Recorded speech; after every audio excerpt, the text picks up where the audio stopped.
اگر کوئی انسان نماز کے بعد ربنا آتنا فی الدنیا حسنۃ وفی الآخرۃ حسنۃ وقنا عذاب النار اس دعا کو پڑھتا ہے تو یاد رکھیے کہ وہ جو دعائیں مانگ رہا ہے وہ اس کی دعائیں قبول ظاہری طور پر نہیں ہوں گی۔ اس کی وجہ کیا ہے کہ اگر کوئی انسان یہ دعا جو ہے ربنا آتنا فی الدنیا حسنہ، یہ ہمارے نبی صلی اللہ تعالیٰ علیہ وسلم نے ہم کو سکھائی ہے، اور اس میں دونوں چیزیں ہیں، ربنا آتنا فی الدنیا حسنہ کہ اللہ جو ہمارے لیے دنیا میں جو بھلائی ہو وہ عطا فرما دے، وفی الآخرۃ حسنہ جو آخرت میں بھلائی ہو وہ ہمیں عطا فرما دے، وقنا عذاب النار اور جہنم کی آگ سے بچا لے۔ تو یہ دعا اگر کوئی بندہ نماز کے بعد پڑھ رہا ہے تو، اور اس کے بعد اور بھی وہ دعائیں مانگ رہا ہے، جو بھی اپنی اس کی امیدیں ہیں، جو بھی اس کی تمنائیں ہیں، جو بھی اس کی دعائیں ہیں کہ پروردگار عالم ہمارا یہ کام کر دے، یہ ہمارا یہ کام کر دے، تو پھر اس کی دعا قبول نہیں ہوگی۔ اس کی ایک وجہ ہے، کیونکہ اور یہ آپ کے ذہن میں بھی سوال آئے گا کہ بھئی ہماری دعا قبول نہیں ہوتی ہے، تو ہماری دعا قبول کیوں نہیں ہو رہی ہے؟ اس کی دو وجہ ہیں۔ پہلی وجہ تو یہ ہے، آقا علیہ الصلوۃ والسلام نے ارشاد فرمایا، حضرت ابو ہریرہ راوی ہیں، حضرت ابو ہریرہ فرماتے ہیں کہ آپ صلی اللہ تعالیٰ علیہ وسلم نے ارشاد فرمایا، جو بندہ دو کام کرتا ہوگا اس کی تو کوئی دعا قابل قبول نہیں ہوگی، اس کی اللہ تعالیٰ کوئی دعا قبول نہیں کرتا ہے۔ پہلا وہ انسان جو شرک کرنے والا ہوگا، یعنی جو اللہ کی ذات میں شریک کرتا ہوگا، اس کی اللہ تبارک و تعالیٰ توبہ قبول نہیں کرتا ہے۔ شرک کیا ہے؟ یعنی اللہ کی ذات میں کسی کو شریک کرنا، یعنی جو کام اللہ کرتا ہے وہ کام اللہ کے علاوہ کوئی اور بھی کر سکتا ہے۔ رزق دینا، بارش برسانا، کھانا دینا، پانی دینا، موت اور زندگیوں کا مالک، سارے جانوں کا حقیقی جو رب ہے وہ اللہ رب العالمین ہے۔ تو آقا علیہ الصلوۃ والسلام نے ارشاد فرمایا، پہلا وہ بندہ اس کی دعا قبول نہیں ہوتی جو شرک کرتا ہوگا۔ دوسرا وہ انسان جس کے رشتہ دار اس سے ناراض رہتے ہوں، جب تک کہ وہ راضی نہ ہو جائیں، جب تک کہ اس بندے کی اللہ تبارک و تعالیٰ دعا قبول نہیں فرماتا ہے۔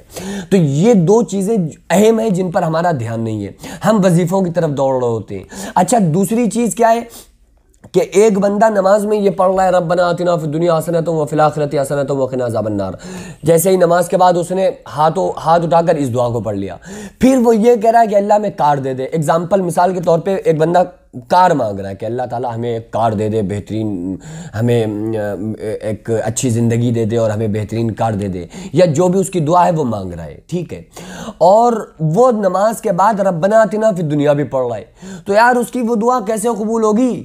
کیونکہ وہ نماز میں وہ تو یہ پڑھ رہا ہے نبی صلی اللہ علیہ وسلم کی سکھائی ہوئی دعا، کون سی؟ ربنا آتنا فی الدنیا حسنہ، کہ اللہ جو ہمارے لیے دنیا میں بھلائی ہو، جس چیز میں ہمیں وہ عطا فرما۔ اس میں یہ نہیں ہے کہ ہم جو چاہ رہے ہو وہ عطا فرما، بلکہ جس چیز میں ہمارے لیے بھلائی ہو۔ پھر ہم کار بھی مانگ رہے ہیں، خدا نخواستہ اگر وہ ہمیں کار مل جائے اور ہمارا ایکسیڈنٹ ہو جائے تو ہمارے لیے بھلائی کس چیز میں ہے؟ کار ملنے میں یا کار نہ ملنے میں؟ ظاہر سی بات ہے کہ گاڑی کے نہ ملنے میں ہمارے لیے بھلائی ہے، کیونکہ اگر خدا نخواستہ ایکسیڈنٹ ہو گیا، پھر اس کے بعد کوئی پرابلم آ گئی تو پھر تو انسان بہت زیادہ پریشانی میں مبتلا ہو جائے گا۔ اور ادھر یہ بھی دعا اللہ سے کر رہا ہے کہ اللہ ہمارے لیے جو بھلائی ہو، جس چیز میں ہمیں وہ عطا فرما۔ دیکھو، ہمیں نہیں پتا کہ جو ہم مانگ رہے ہیں وہ ہمارے لیے ٹھیک ہے بھی کہ نہیں۔ بہت ساری خواتین، لڑکیاں اپنے رشتوں کے لیے دعائیں کرتی ہیں کہ اللہ ہماری فلاں لڑکے سے شادی کرا دے، یا لڑکے دعائیں کر رہے ہوتے ہیں فلاں لڑکی سے شادی کرا دے۔ بھئی اللہ سے یہ نہ کہیں کہ ہماری فلاں لڑکے سے نکاح کرا دے، کہہ سکتے ہیں، اجازت ہے، لیکن بہتر یہی ہے کہ یہ کہیں کہ اللہ جو ہمارے لیے بہتر ہو ہمیں وہ رشتہ عطا فرما دے۔ تو اللہ سے ہم اپنے بہتری کے لیے، کیونکہ جس اللہ نے ہمیں بنایا ہے وہ ہم سے زیادہ ہماری بہتری جانتا ہے کہ کس چیز میں ہمارے لیے بہتری زیادہ ہے، تو ہم اللہ تبارک و تعالیٰ سے وہ مانگا کریں جو ہمارے لیے بہتر ہو۔ اور یہ ربنا آتنا فی الدنیا حسنۃ وفی الآخرۃ حسنۃ وقنا عذاب النار میں ہم یہی مانگتے ہیں۔ تو جب ہم اللہ سے یہی مانگ رہے ہیں تو پھر جو ہم چاہ رہے ہیں اپنی دعائیں، وہ اگر وہ ہمارے لیے بہتر ہوں گی تو ہماری دعائیں قبول ہوں گی، لیکن اگر ہمارے لیے وہ چیز بہتر نہیں ہوگی تو ہماری وہ دعا قبول نہیں ہوگی، بلکہ اللہ تعالیٰ میں وہ عطا فرمائے گا جو ہمارے لیے بہتر ہو۔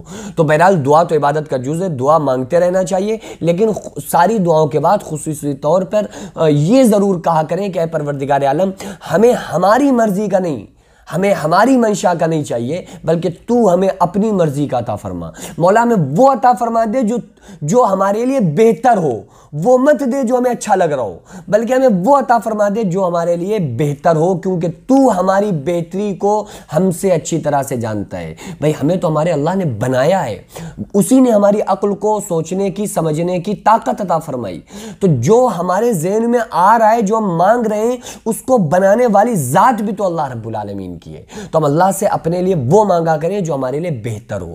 ہم یہ نہ کہا کریں کہ اللہ ہمیں یہ عطا فرما دے، یہ عطا فرما دے۔ مانگیں ٹھیک ہے، لیکن بعد میں ضرور کہہ دیں کہ اللہ جو ہمارے لیے بہتری جس چیز میں ہو ہمیں وہ ضرور عطا فرما دے۔